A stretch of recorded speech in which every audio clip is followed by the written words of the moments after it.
నమస్తే రమగారు. నమస్తే జయ. రమగారు, భార్యాభర్తల బంధం గురించి ఒకసారి మాట్లాడుకుందామండి.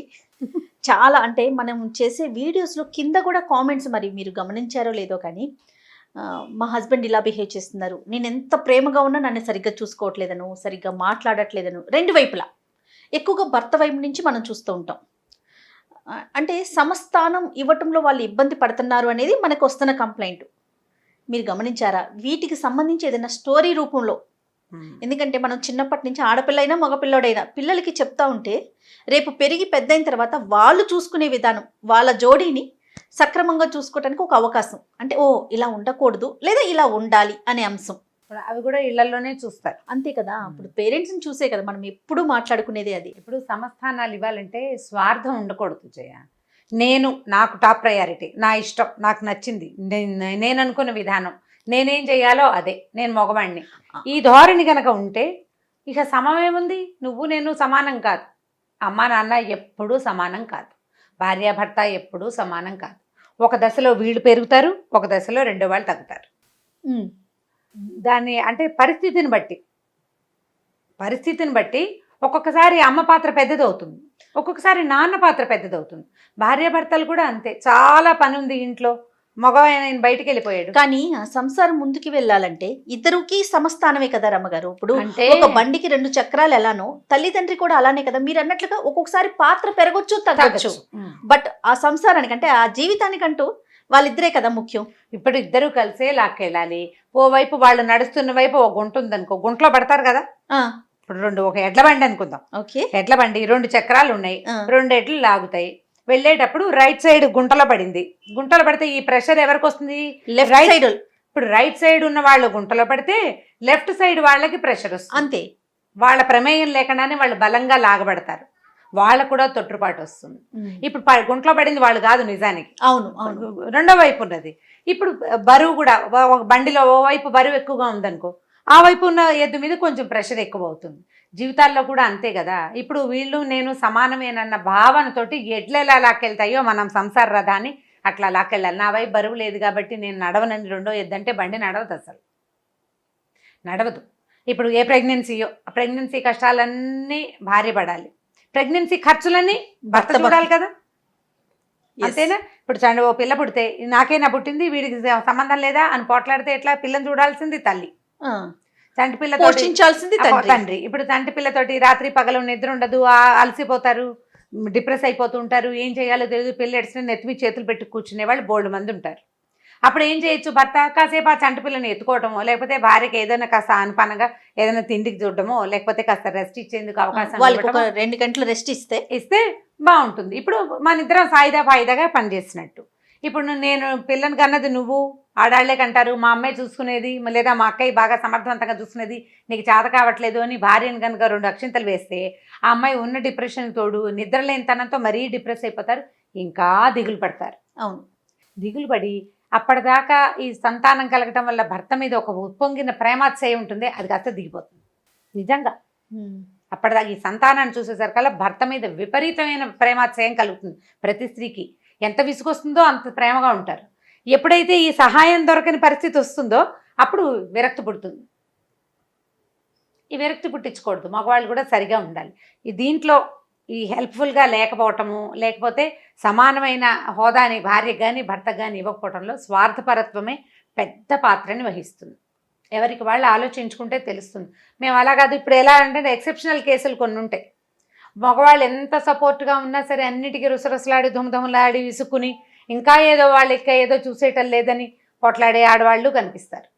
అంతా వాళ్ళే చేసుకుంటున్నా వీళ్ళు దీనికి ఏమీ రాదని తీటిపోసే మగవాళ్ళు కనిపిస్తారు. అవునండి, కొంతమంది వాళ్ళు కొంతమంది వీళ్ళు ఉంటారు. సమానంగా పోగలిగే వాళ్ళకి ఫ్యామిలీ సపోర్ట్ ఉన్న వాళ్ళు, సహజంగా ఇద్దరికి స్నేహంగా ఉండే మనస్తత్వము, సర్దుకుపోయే మెంటాలిటీస్ ఏవో ఉన్నవాళ్ళు, భగవంతుడు ఇలాంటి వాళ్ళిద్దరిని కూరిస్తే వాళ్ళు హాయిగా ముందుకెళ్ళిపోతారు. సుఖ సంసారం. లేకపోతే కొట్టుకు చస్తూ ఉంటారు, ఎప్పటికప్పుడు దిగులు పడుతుంటారు, విసుక్కుంటారు, ఒకళ్ళనొకళ్ళు భరించలేరు, ఇంకొక ఇతరుల దగ్గర సంసార రహస్యాలు చెప్పేస్తారు సహించలేక. అయితే ఒక పాత కథ ఉంది, కొంచెం కొద్దిగా దీనికి రిలేటెడ్గా ఉంటుంది. బోధిసత్వుడి కథలు చెప్తాం కదా, జాతక కథల్లో. బోధిసత్వుడట ఒక కాశీరాజ్యంలో రాజుగారికి పండితుడిగా జన్మించాడు. ఒకసారి కాశీరాజ్యం చుట్టుపక్కలే ఈ జాతక కథలన్నీ నడుస్తాయి. ఈ పండితుడిగా ఉంటే ఈయన స్త్రీ పురుషుల సమానత్వం, స్త్రీకి ఇవ్వవలసిన గౌరవం మీద కొంచెం స్పీచ్లు ఇచ్చేవాడు ఆ పండితుడు. అయితే అప్పుడట రాజుగారికి, కాశీరాజుకి పెద్ద కొడుకు అంటే చాలా కోపం వచ్చిందట. ఎందుకో ఆయన కొడుకుని బయటికి పంపించేశాడు. ఓకే. పంపించేస్తే ఆ కొడుకు అప్పటికే 10-12 మంది భార్యలు ఉన్నారు. ఉండేవాళ్ళు కదా అప్పట్లో రాణులు.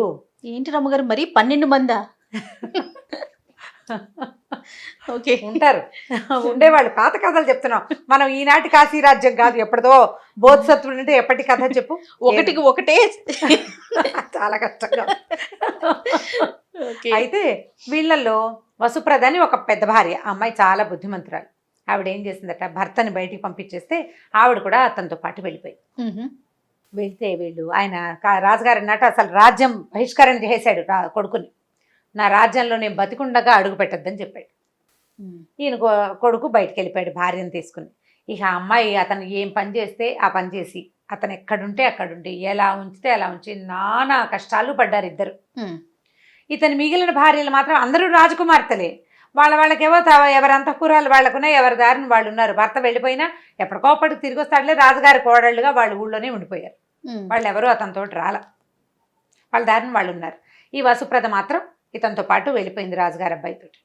చాలా కాలం గడిచిన తర్వాత, అంటే ఒక 3 సంవత్సరాలు 2.5 సంవత్సరాలు గడిచాక కాశీరాజుకి తీవ్రమైన అనారోగ్యం చేసింది. ఆయన మరణాసన్నుడు అయిపోయాడు. అయితే మరణాసన్నుడు అయినప్పుడు ఈయన ఏమన్నాడంటే, నా పెద్ద కొడుకుని పిలిపించండి అని చెప్పి కాగితం రాశాడు. నేను మరణాసన్నుడిగా ఉన్నాను, నువ్వు వచ్చి రాజ్యాన్ని స్వీకరించమని. ఇప్పుడు తండ్రి పొమ్మంటే పోయాడు, నేను రానన్లా. ఆయన రావడానికి రెడీ అయ్యాడు. నేను చచ్చేదాకా రావద్దన్నాడు కదా రాజు, ఎలాగో ఉత్తరం రాశారు. ఇక సైనికులు కొంతమంది వెతుకుంటూ పోయి ఎక్కడో ఉన్న రాజకుమారునికి ఆ కబురు అందించారు. కానీ ఇతను రావడానికి రాజలాంఛనాలు అవి ఏమీ ఏర్పరచలే. రమ్మన్నారు అంతే. అది కూడా ఇతను ఎక్కడో ఉన్నాడు కదా, అంచెల మీద కబురు వచ్చింది, కానీ ఒరిజినల్గా వీళ్ళ సేవకులు ఎవ్వరూ అతని దగ్గరికి రాలేదు. కాగితం ఉత్తరం వచ్చింది అంతే. సరే భార్యను తీసుకుని, ఇంకేముంది ఆగ మేఘాల మీద నా రాజ్యం నాకు వచ్చేస్తోంది, ఇప్పుడు 3 ఏళ్ళ నుంచి నానా కష్టాలు పడ్డానని భార్యను తీసుకుని బయలుదేరిపోయాడు. ఈ బయలుదేరిన వాడు ఇప్పుడు 3 ఏళ్ళుగా, అమ్మాయి అసలు రాజకుమార్తె మొదట, కొన్నాళ్ళు యువరాజుకి పట్టమహిషిగా ఉంది. అంటే చాలా సుకుమారి, ఆవిడేం పని పాట ఎరిగింది కాదు పాపం. అయినా కూడా ఈ 3 ఏళ్ళు ఎలాగోలాగా అన్నం వండటం నేర్చుకుంది, వాకిలు ఊడటం నేర్చుకుంది. వీడు 10 రూపాయలు తెస్తే పావలా తెస్తే పావలతోటి అన్నం వండటం నేర్చుకుంది. ఎలాగో తంటాలు పడి తనతోటి ఉంది. ఈ బయలుదేరిన వాడు తన భార్య నాజుకైన మనిషిని ఇంతంత దూరాలు ఈ రకంగా తిరగలేదని ఆయన అనుకోలే. అతనున్న ప్రదేశానికి చేరడానికి అతనికి 6 నెలలు పట్టింది మొదట. అబ్బా. అలాంటిది వారం రోజుల లోపలే, 4-5 రోజుల లోపలే, ఇంకా 3 రోజుల లోపలే, 2 రోజుల్లోనే అలా చెప్తున్నాడు అనమాట, వెళ్ళిపోవాలని. ఇక పరుగులు పెట్టేశాడు. అతనితో పాటు పరిగెత్తలేకపోయింది అమ్మాయి. కాళ్ళ నిండా ముళ్ళు గుచ్చుకున్నాయి. ఆహారం లేదు, నడిచి ఎక్కడా కూర్చొనివ్వడు అతను. 2 బార్లు ముందు నడుస్తాడు భార్య కంటే ముందు.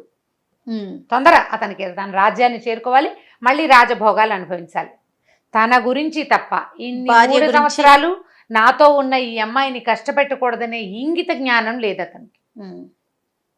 స్వార్థం, నేను అంతే.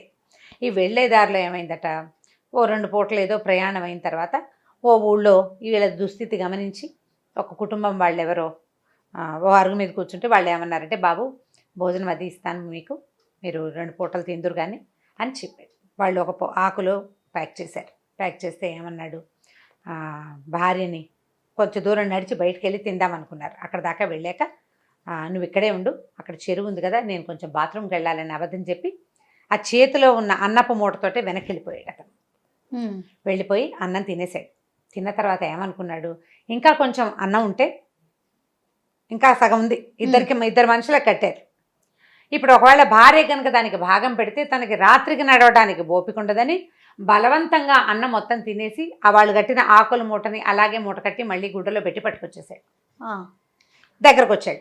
వచ్చిన తర్వాత ఏమంటే అన్నం తిందామా అంటే, సరే అని మూటపోతే, అయ్యో వీళ్ళు ఏదో అన్నం అన్నారు, ఇందులో ఏమీ లేదే, 4 మెతుకులు ఉన్నాయి అంతేనని దాన్ని ఇట్లా దులిపి అందులో నుంచి సగమే భార్య చేతిలో పెట్టి మిగిలిన సగం తన నోట్లో వేసుకున్నాడు.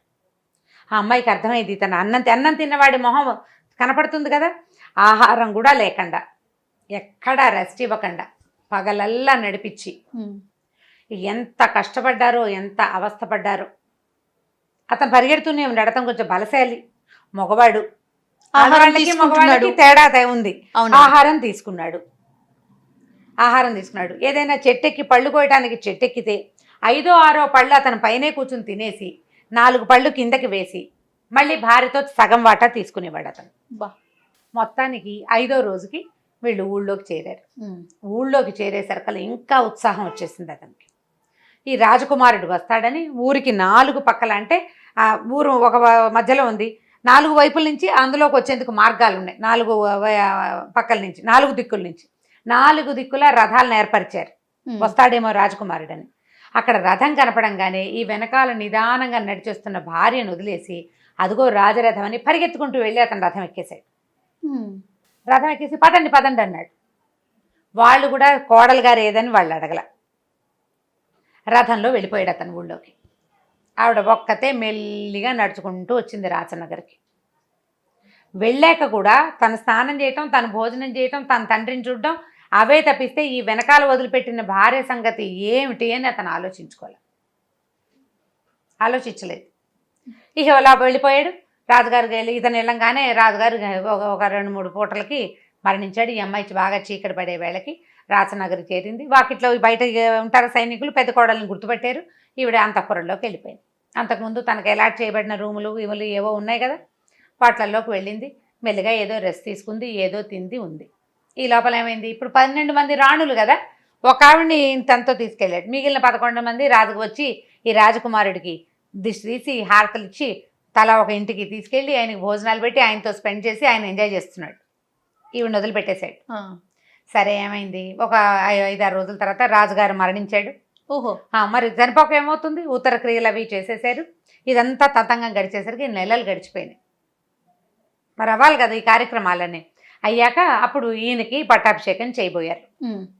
పట్టాభిషేకం చేసినప్పుడు సరే ఈ పండితుడు, ఏ పండితుడైతే బోధిసత్వుడు పండితుడిగా పుట్టాడు కదా, ఆయన స్త్రీ పురుషులు వారి సమానత్వం గురించి మాట్లాడే ఆయన ఇతను వెళ్ళేటప్పుడేమో భార్యతో కలిసి వెళ్ళాడు.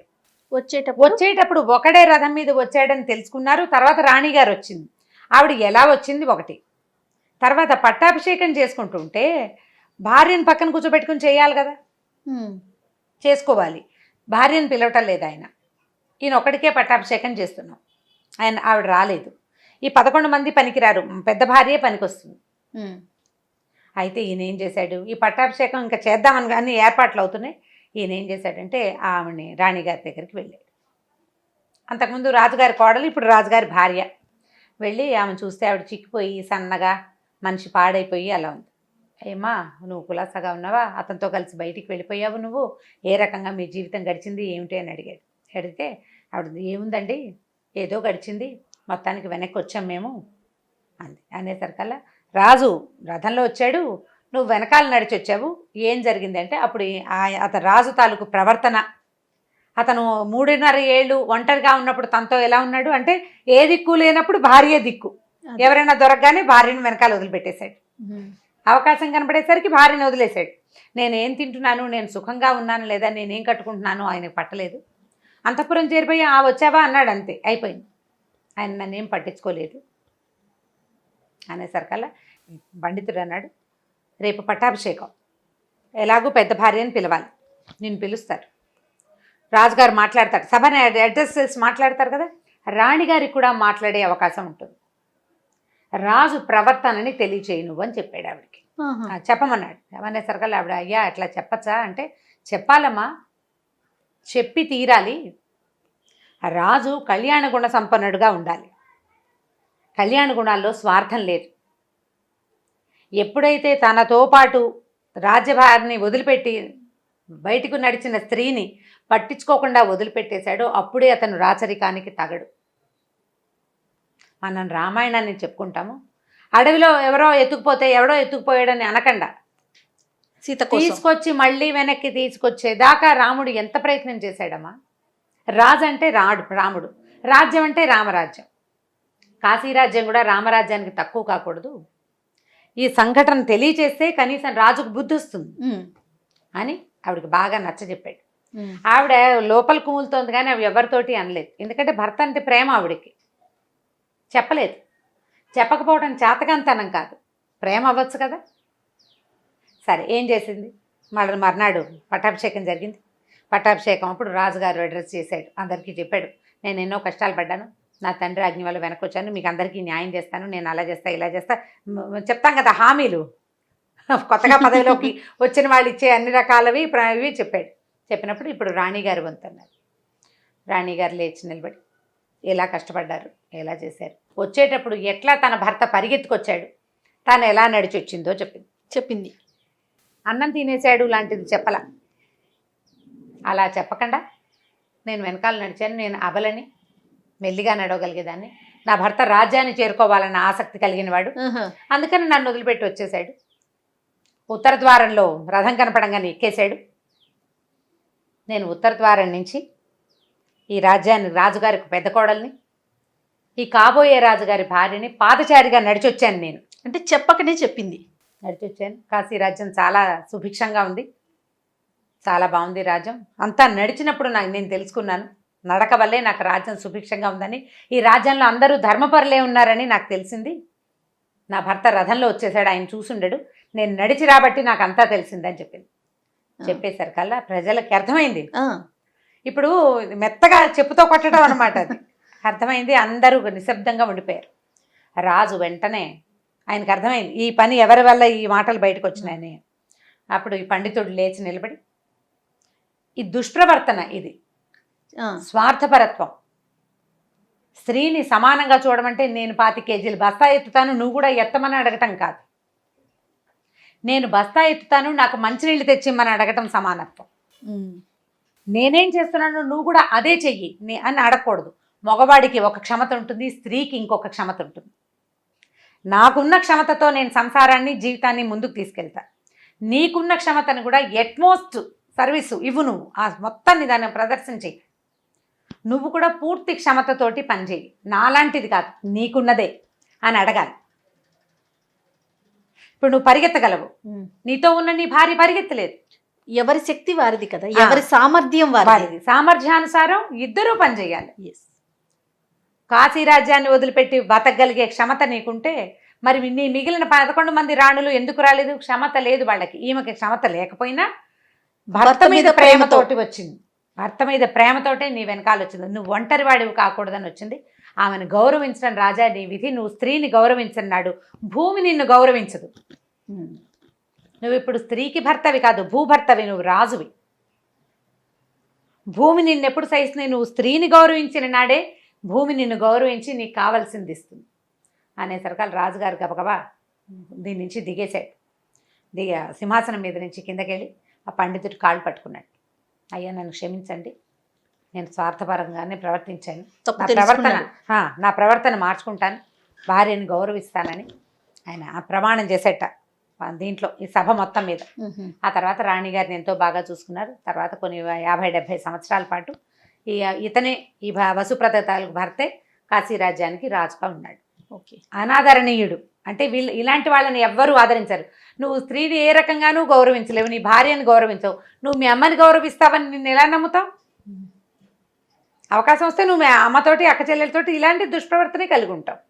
అమ్మ అక్క చెల్లెల మీద చాలా ప్రీతిగా ఉంటారు కొంతమంది, ఎంత ప్రేమగా ఉంటారో వాళ్ళ అమ్మ అంటే. అమ్మకి అక్కయ్యకి ఇచ్చిన ఇంపార్టెన్స్ దేనికి ఇవ్వరు. మరి అలాంటిది కాదు భార్య, ఆమెకి ఇవ్వద్దా? తను స్త్రీయే కదా, స్త్రీయే కదా. ఇప్పుడు వాళ్ళకి ఇచ్చిన ఇంపార్టెన్స్ లాంటిదే ఆమెకు కూడా కావాలి. సేమ్ ఇవ్వవు. భార్యగా భార్యకి కదా, స్థానం మారింది కదా, ఆమెకి ఇవ్వాల్సిన ఇంపార్టెన్స్ భార్యకి ఇవ్వాలి, అక్క చెల్లెలకి అమ్మకి ఇవ్వాల్సిన ఇంపార్టెన్స్ వీళ్ళకి ఇవ్వాల్సిందే. ఈ రెండింటిని బ్యాలెన్స్ చేయటమే మగవాడి కష్టం. అది అటు తన పేరెంట్స్ని, భార్యని, అంటే ఇప్పటిదాకా తన జీవితాన్ని ముందుకు నడిపించిన ఫ్యామిలీని, తనతో పాటు ముందుకు నడవాల్సిన కొత్తగా కుటుంబ సభ్యురాలైన జీవిత సహచరిని, ఇద్దరిని బ్యాలెన్స్గా తీసుకెళ్ళటంలోనే మగవాళ్ళ ప్రతిభ దాగుంటుంది, దాంట్లోనే ఉంటుంది. కొంతమంది పూర్తిగా ఇటు వంగిపోయి ఫ్యామిలీని పాడు చేసుకుంటారు. కొంతమంది అమ్మా నాన్ననే పట్టించుకుని ఈ భార్యలకి విసుగు, అసహనాన్ని, అయిష్టాన్ని కలిగిస్తారు. బ్యాలెన్స్డ్గా ఉండటం చేత కావాలి, దానికోసం ప్రయత్నం చేయాలి. దానికి స్వార్థాన్ని విడనాడాలి. నేను అని అనుకోకూడదు, నాతో పాటు ఉన్నవాళ్ళు అనుకోవాలి, మనం అనుకోవాలి. అనుకుంటేనే కథ ముందుకెళ్తుంది. ఇది ఎప్పటి కథ చూడండి, జాతక కథ అంటే ఎన్ని వందల ఏళ్ల నాటి కథలు, బుద్ధిజం బాగా ఉన్న రోజుల్లో కథలు. మనకు తెలిసి మనమే చూడలేదు పెద్దగా, కదా. అవును. మనకే బుద్ధిస్ట్ థింగ్స్ పెద్దగా తెలియదు. అక్కడ ఉంది, ఇక్కడ ఉంది, జపాన్లో ఉంది, జర్మనీ అలా వింటాం తప్పిస్తే అంతకంటే పెద్దగా మనకు కూడా తెలియదు. తక్కువ ఉన్నారు మన దగ్గర. అప్పటి కథల్లోనే ఇలాంటి భావజాలాలు ఉన్నాయి చూడండి. అది స్త్రీని సమానంగా చూడాలి, ఇది గౌరవించాలి. ఎప్పుడో పాత కథలాగా అనిపించట్లేదు. ఇప్పుడు మీరు కథ చెప్తూ ఉంటే వింటూ ఉంటే ఉమ్, క్యారెక్టర్స్ గానీ కథ గానీ ఉమ్. మన లైఫ్ కి రిలవెంట్ గా అనిపిస్తా ఉంది. చూసారా? రిలేటెడ్ గానే ఉంటుంది. ఎందుకంటే ఇలాంటి ప్రవర్తనలు ఎప్పుడూ ఉన్నాయి.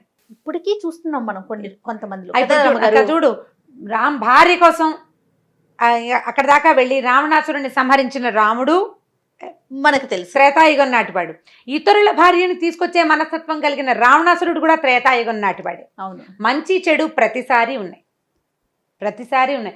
ఏదో కన్యని అపహరించటం కాదు, ఇతరుని భార్య పరస్త్రీ వివాహితని తెలిసి కూడా అవతల వాడి సొత్తును తీసుకురావాలనే మనస్తత్వం, దుష్ప్రవర్తన, వాణ్ణి సమర్థించటం. ఇప్పుడు ఆయన తప్పు చేశాడు, కుటుంబంలో ఎవరు ఎగనిస్ట్ కాలేదు అతనికి, అందరూ సమర్థించారు. కాబట్టి మంచి చెడు ప్రతి కాలంలోనూ సమానంగానే వెళ్తూ వచ్చాయి. పాండవులు ఉన్నప్పుడే కౌరవులు ఉన్నారు, అంతే కదా. అవును. ఎప్పుడు ఉంటుంది మంచి చెడు. మనం మన పద్ధతి ప్రకారం ఇప్పుడు ఇది ఇలా ముందుకు తీసుకెళ్ళటం అంటే మనతో పాటే ఆగిపోదు ప్రపంచం. మనం ఒక్కళ్ళమే కాదు, మన పిల్ల జల్లా ఉండరు, మన అన్నదమ్ములు, మన అక్క చెల్లెళ్ళు, మన కజిన్స్, మన ఫ్రెండ్స్, మన సంతానం, వీళ్ళందరూ మన చూసి నేర్చుకుంటారు కదా. మనం తీసుకువెళ్ళే విధానం మీద ఆధారపడి ఉంటుంది, ఆధారపడి మన ప్రవర్తన మీద ఉంటుందేమో. అంతే. రైట్ రమ్మ గారు, ఇంకొక స్టోరీతో కలుద్దాం. నమస్తే. తప్పకుండా చేయండి. నమస్తే. ఇక ఈ వీడియో కనుక మీకు నచ్చినట్లయితే లైక్ చేయండి, షేర్ చేయండి. మరిన్ని వీడియోస్ కోసం మా ఛానల్ని సబ్స్క్రైబ్ చేసుకోండి.